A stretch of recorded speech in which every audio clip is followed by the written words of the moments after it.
Okay, so it's opening. Yeah, so Yes, we are it is. theology. Good morning. Theology on the street. I know we are not in a usual place. We are on the street of Karachi. Woohoo! Wow. Karachi. Aja. Okay. And we are not alone, right? Because we have brother, and now we have beloved sister. Because today is a Woman International Day, right? Yes. Yes. Happy International Women's Day, Yeah, Reggie. so- Can I call Regina or Reggie also only?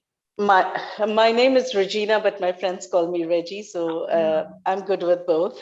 Yes. So So yeah, Reggie is from Pakistan, Karachi. Karachi. Yeah, Karachi.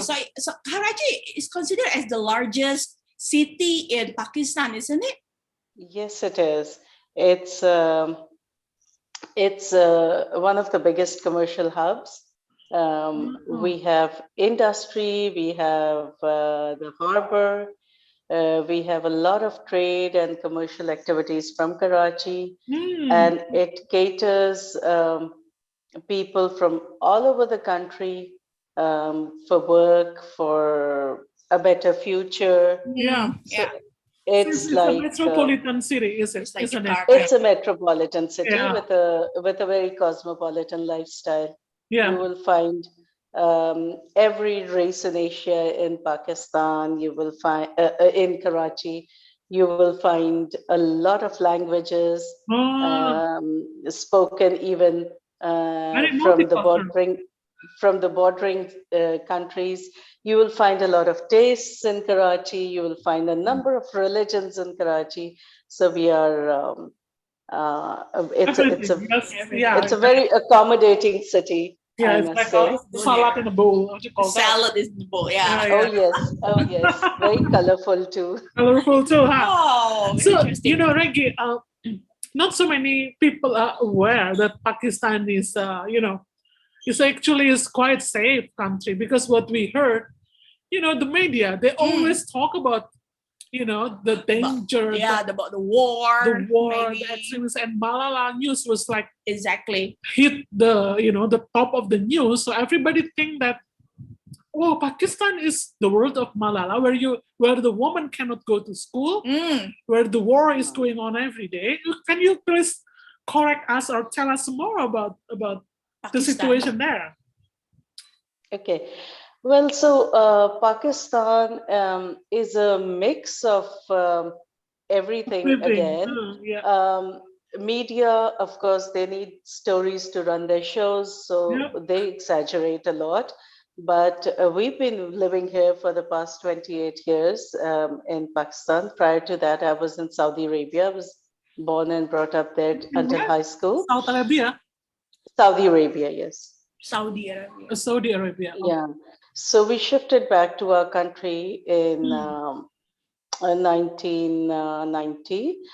And since then, there are good and bad sides. We've had the chance to have a good church life here, which we did not have back in Saudi Arabia.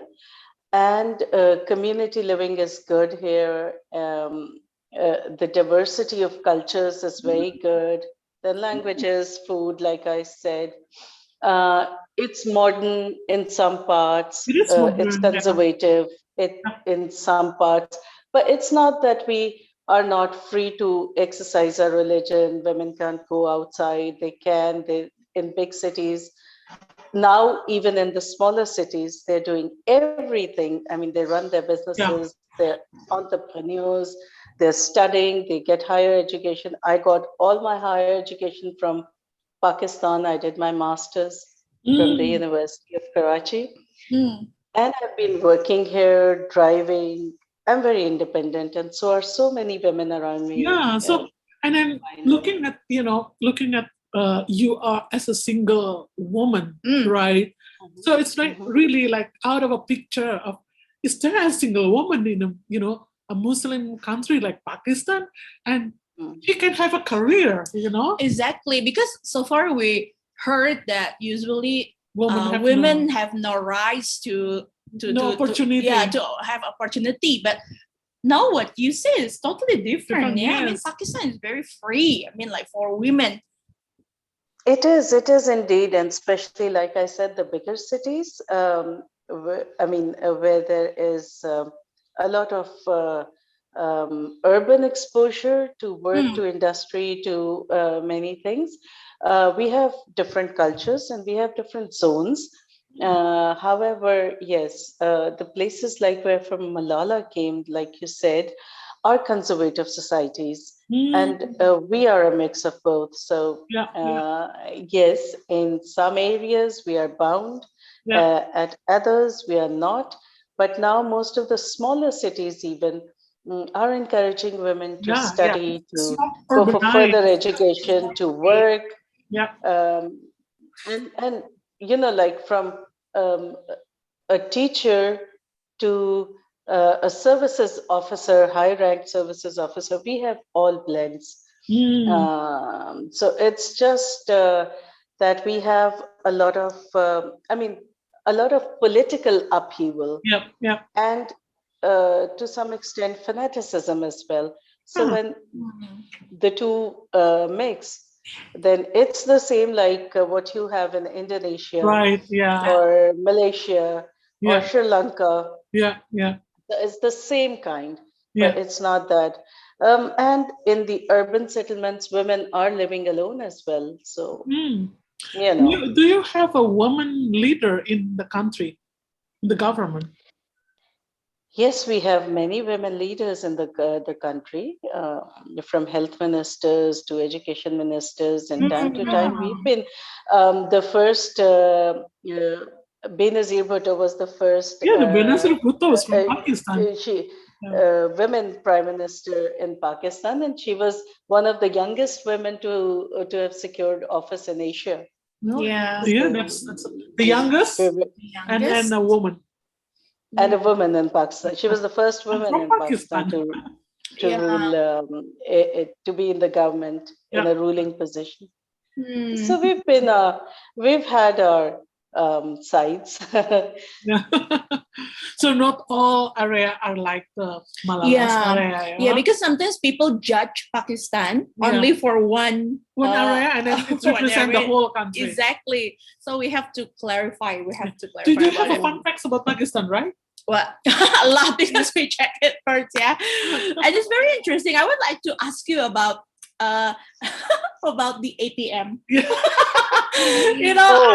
I read it here that Pakistan has the highest ATM in the world.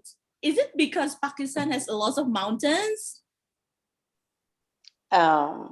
ATM is ATM is when you draw money from the bank. Oh, okay. ATM machine. Yeah, it's from Pakistan Bank. The Bank of Pakistan is the highest ATM in the world. And we have a lot of ATM thefts as well. So most of the machines are placed on roadsides, public spaces, and there's a lot of threat using the ATM machine. And probably, we have a lot of ATMs around, and could be during where the mountains are. Those places were very remote until they've recently started developing the areas the past 10 years or so. And the past 10 years, the development of infrastructure. The tourist departments, yes. The north of Pakistan is beautiful. It's exceptionally beautiful. The north. I mean, the north areas, the upper northern part. It is a high mountainous area. Very, very. We have 3 largest mountainous ranges in Asia, in the world. Pakistan is surrounded by high mountains, right? Yes, the Himalaya ranges there, and the Karakoram and the Hindu Kush. The 3 largest in the world. No wonder the ATM is there. Very high. I want to go to the highest ATM in the world. And withdraw money from there. Yes. It's like a climbing a mountain, the highest ATM in the world. No, the highest peak does not have an ATM. So you'll probably have to take your money from No, the base camp. but it is the information on the internet. Yeah, Yes. so the highest. Well, again, what is your profession, Reggie? What are you doing for living?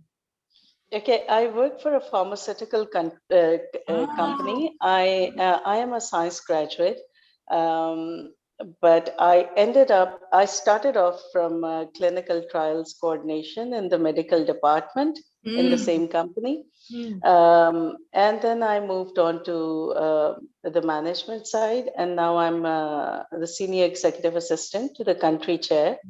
Senior executive assistant to the country chair. To the country chair, yes. So quite top. Yeah, it is the senior most office in the company, and my boss looks after operations and general management across the country. So do you deal with vaccine and everything now, Reggie? Yes, we do. We do. We have a very full-fledged vaccine unit, which is a separate unit. It's called Sanofi Pasteur. And and we are working, there's a lot of research going on for COVID-19 as well. Wow. So is Pakistan planning to have their own vaccine, to develop their own vaccine? Actually, my company is French-based. So we have our research centers in France and our global office in Paris. Okay. So we get all our directives from there. So, Reggie, can I ask you, is it difficult to be single in Pakistan? And very successful. Very successful, and you're Christian, and a preacher, and a preacher also. Well, if you talk about the masses, it is. If you combine being single, being a woman, and being a Christian, it is difficult. However, I come from a very different family background. I have been very well supported by the men in my family, my father, my brothers, and I do give this example time and again, especially to all my male friends, that if they're supportive, their women can excel. If they're not supportive, then they will have to face the brunt. But it is difficult. I won't say it's not difficult. It is very difficult when you talk about the masses. Right, because some, we can be a threat to the, male dominant culture, isn't it? Exactly, yes. So, can you share with us just one thing, one of all the difficulties, the challenge that you face every day as a single and woman and a Christian? Woman Christian.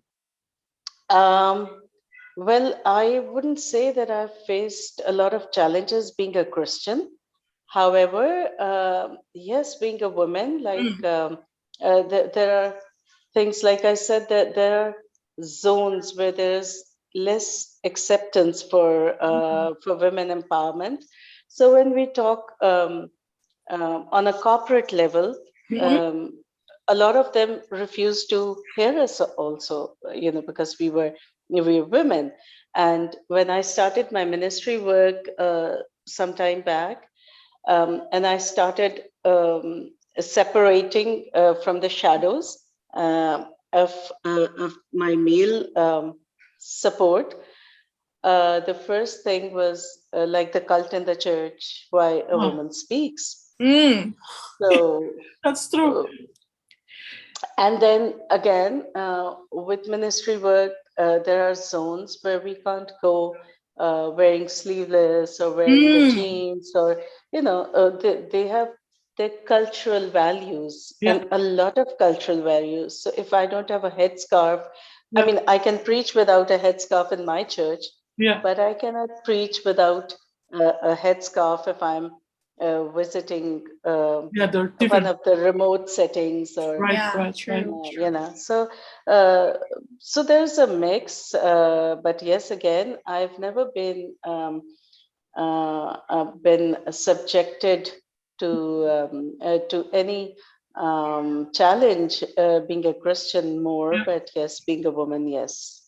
Oh, that's that's great. So I mean, you are not, I mean, full-time serving in the church, right? You have your professional life in a pharmaceutical company. Pharmaceutical, yes. Yeah, that's why I'm so sleeping the pharmaceutical company.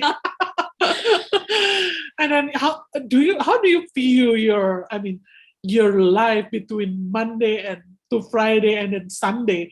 How do you reconcile that? Because a lot of people think that ministry is only in the church. Yeah, separated. From Monday to Friday, it's horrible. Can you say the same thing? Not well in the office. Okay. It's the way you balance your life, and it's the way that the way you train yourself to fit into different roles. Yeah. Obviously, with the exception of today, from 9 to 5 or probably 6 in the evening, I'm totally dedicated to my workstation. Yeah. Whether or not I'm working from home, and these days I'm working 3 days from home and 2 days in attendance. Oh, okay. So that time is a dedicated time for my work, and whatever I have to do for my ministry or my socializing or life with friends or family, it's always after that, after my work hours are ended. And it's mostly in the evenings or very early in the morning. So this is how I balance. How do you see your work also as part of your ministry to God? It's a very good question that you've asked. We work in a non-Christian setting. Yep. And we work with the majority that are not of faith to us. They do believe in Jesus, but they don't believe in him being a savior, or the commitment that we have now with him. Yeah. So it's through our work and our character in a workplace that we can prove our worth as being different, as being a Christian. Yep. And as being, so it counts a lot of honesty, faithfulness, our character, our persona, the way we carry ourselves. Since we're working in a majority setting of non-believers, and we're also working with men. So it's very important in places like ours to be very conscious about how we dress up, how we present ourselves, how we talk to people, how we lose talk, how we don't, how we talk about our faith. And we have to be very, very balanced here. We cannot talk a lot about our faith very openly, and it's not ethical also. Of course, in my company, they have barred us from political and religious discussions, but this is not the case everywhere. We follow the multinational standards and culture that prevails in my office. So I've been very fortunate in this sense as well. But overall, throughout my career, throughout my student life, I have never been hit like a Christian, because I think I have managed to carry myself well. That's amazing. I think that's the most important thing, how you carry yourself, being a role model, being a picture of God wherever you are. Yes. Yeah. Mm-hmm. Yeah. So you have to be you with them. Yeah. So it's difficult, but you do manage, and a lot goes to this journey with extreme faithfulness. Right. And you have to maintain your integrity, right? In that. Yes. Yeah. True. Yeah. So do you see working in that, not everybody have that kind of opportunity. I mean, opportunity and also understanding that I am representing Christ in my workplace. So do you see the way you are now as the, what do you call that? Executive? What is your position? Senior executive assistant. Senior executive assistant as a calling from God? I do see that. that ways, because there were a number of people who were working there prior to me. I was just 2.5 years old in the company. I was very new. And I didn't even go through the process of, the interview, or I was just picked up by the country chair, my former boss. And he said, he discussed it in the management committee meeting, and he said that he wanted me to be his assistant. So I do see it as a calling from God. I do see it as a good way of excelling as a Christian. It's a good example of working with excellence. And it's also a good example to say that Christians are pushed back in such countries. So this is a really good big statement of faith as well. And of the integrity that I maintained for 2.5 years that I was totally taken out. Because by all means, you are not,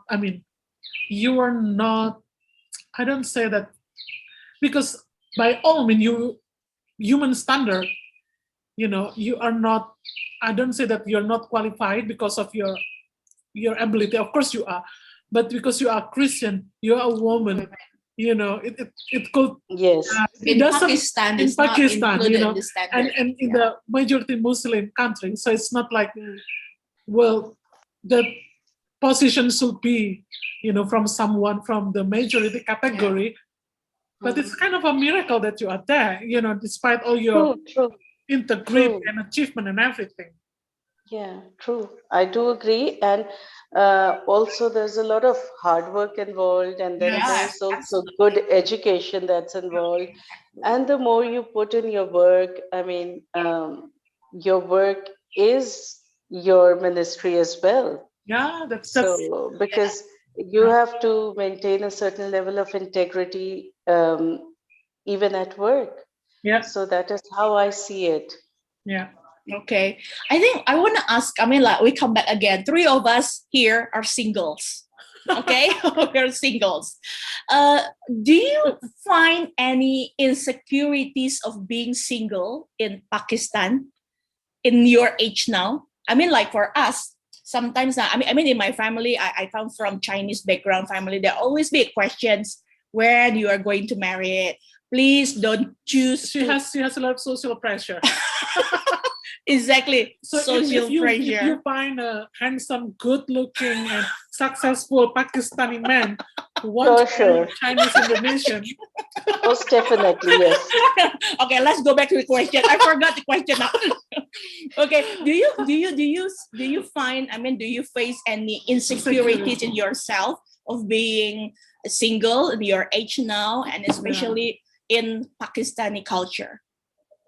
Personally, I am not insecure because I'm very well placed at work, and I have a good home life. Yeah. I have a good social life. Yeah. But many are devoid of these, right? And many are not allowed by the men they are surrounded.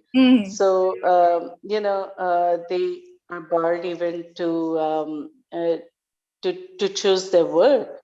So, which I was given a very free hand. I could go wherever I wanted. I travel a lot. I am very independent. I have friends who are very single and very, very mobile. So for me, it does not apply much. But yes, we do have women who are insecure, who have family pressures, and who have peer pressure as well. Peer pressure. So there are restrictions. I've been very fortunate to be born and to have been born in a very good home. So I think that's one of the key. That counts a lot. Yeah. That's the key of being content. Exactly. While you are single in the midst of the culture who, look down on a single woman, you have to have your dignity and contentment in the Lord. Yeah.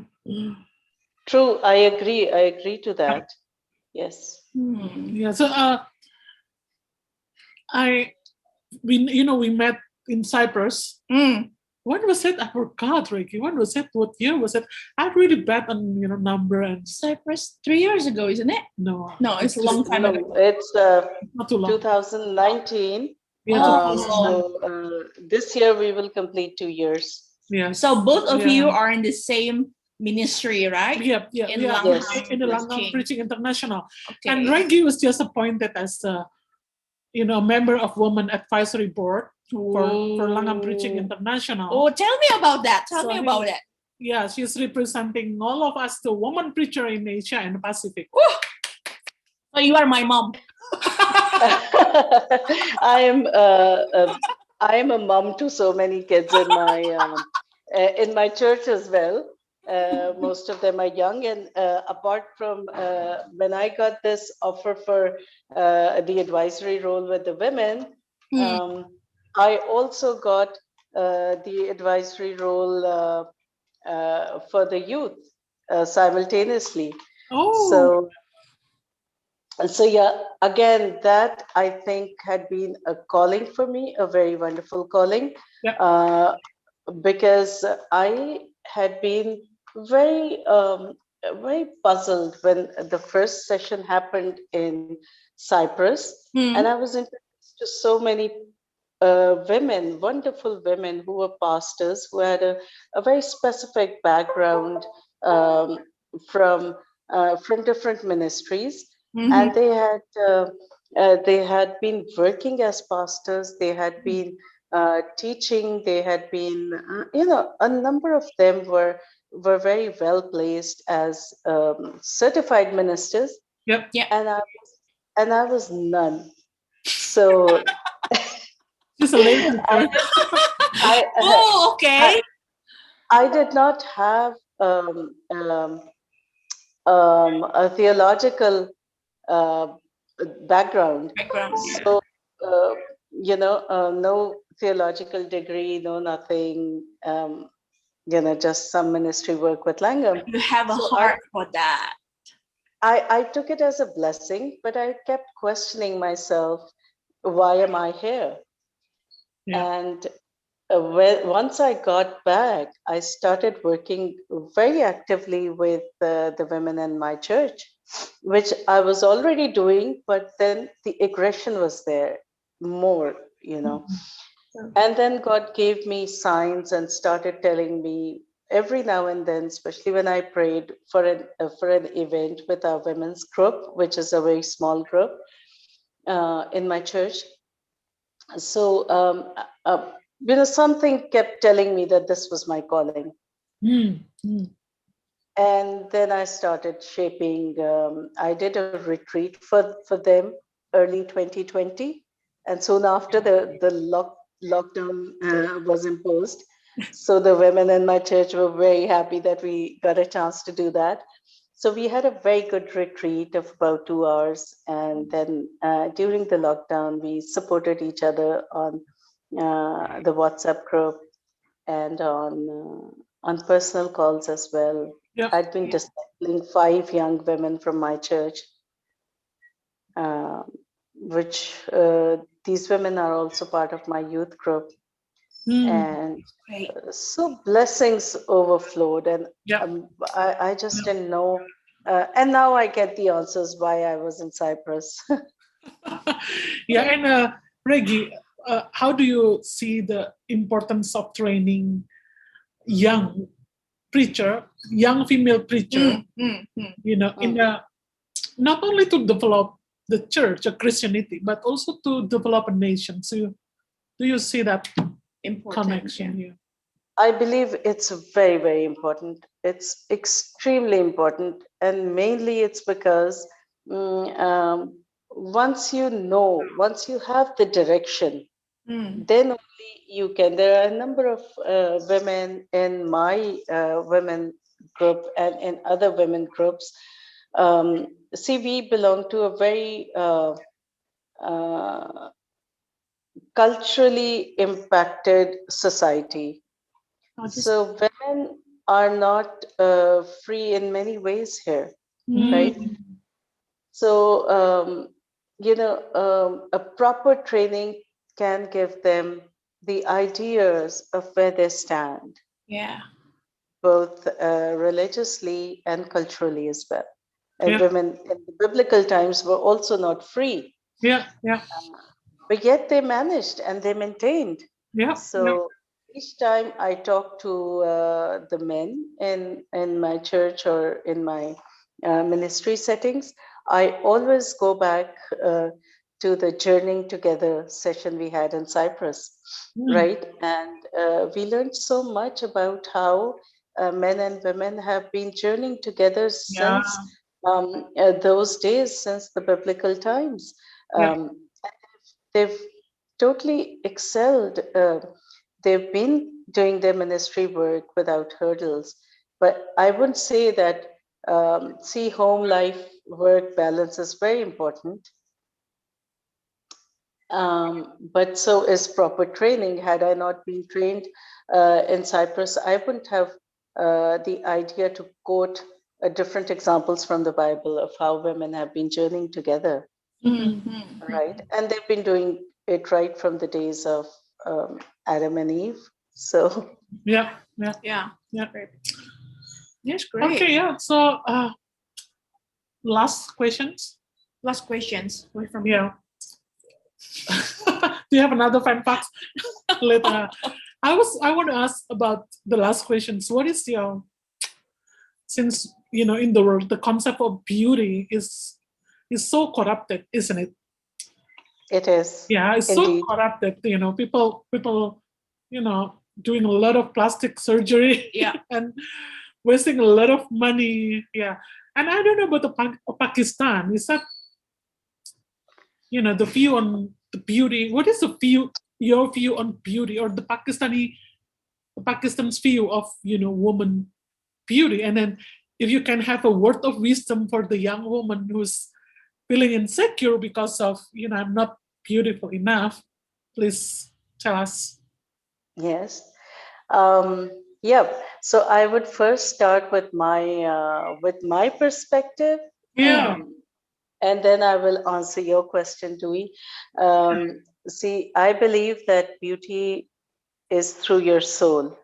Yeah. You should have Find a out. beautiful soul to reflect your outer beauty. The latter part is, yes, women are very conscious, and our societies are such that make them conscious enough. Like in my part of the world, fair skin, like what Yeah, Oh. true. Pauline has, is very favored. You know, So I that really is want to have tan skin, Cannot so make it. And she's that a is one of you would be surprised, but fair skin is one of the basic criterion for a good proposal of a girl. Everywhere. Yeah. So in our society, yeah. So then, and I had been subjected. I had been under an accident in my house, and I was burned. I shared this. I shared my story with the women in Cyprus, yeah. Cyprus, and I was about third degree, beyond 70% burnt. So I had to undergo multiple surgeries for bringing me back to life, right? So when I speak with women in my factory or my office, or women in my ministries, I always tell them that you do not envy me because with the way I look, but with the way I am, and that comes from within you. Wow. So that is a link that you should have a beautiful soul. You have a very faith contrite Yeah. soul. And You even should. the scars is even still in your face, right? You are not only the whole body, was it? Or Yeah, Yeah. I was pretty badly done. oh, how Yeah. old were you when? I was 4.5 at the time. Yeah, and given 4 to 5 days maximum a week to live. Really? Oh. Yes. So your life itself is a miracle. Yeah. It is a miracle, yes. It is a miracle. Wow. And then when I was about 28, I was diagnosed with a corneal disease. It was a rare disease, and following which I What kind got. of disease is that? It's where your cornea loses shape and the eye loses focusing. Oh. Right. So then I underwent 2 corneal transplants in both my eyes, and I've lived with disabilities, and I still continue to do that. But I do manage my work and other things. Like I said, it comes from within. And yes, Amazing stuff. You are a truly Wonder Woman, Reggie. transformation is partly due to your faith, and also the rest of it is due to your perseverance and how you see your life in that faith. So I've been very fortunate. I don't know whether this interview required the statement, but yes, Langham will be amazing. one of the biggest faith statement that I've ever had. Oh, glad to hear that. Yeah. Such a good closing. Well, can you recommend us the delicious dish that Pakistani have that probably Yeah, because me and Dewey, we have a similarity about food. We are a food lover. we are exploring all Okay. kind of food. Yeah, so tell us about the best food in Pakistan. So, well, if you can handle spices, yeah. then Right. biryani is something that we have as almost a national dish here. Biryani, okay. It's With- biryani. It's with mutton? rice cooked with either a beef curry or a chicken curry, but everything is mixed together. Right. So one is that. And then we have different savories and chicken curries, then beef and mutton equally. And Yeah. How about dessert? the desserts are really good. We have among the very famous are the sweetmeats, which is a variety of sweets prepared different forms, mostly with milk and condensed milk, and then there's a rice pudding which we call kheer. You make me hungry now. I think it's time for lunch. yeah. This is the right time for lunch. 12 o'clock in Indonesia. Okay, so once Dewey is in Pakistan, I promise I'll let her have the taste of all these goodies. Not only Dewey, if I come to Pakistan also, okay? You're most welcome, Pauline. You're most welcome. You feel insecure already because you only said. I will take you to the mountains. Oh! Bagi Anda. All right, great. Thank you so much, Reggie. It was such a blessing. And this, Women's International Day, we are celebrating your life, your ministry. Oh my! Yeah. I'm very honored. Very pleased to be with both of you, Dewey and Pauline. See you sometime soon. Right. Yeah. Okay, see you in Theology Bye-bye. on the Street. Bye. Bye. Stay blessed.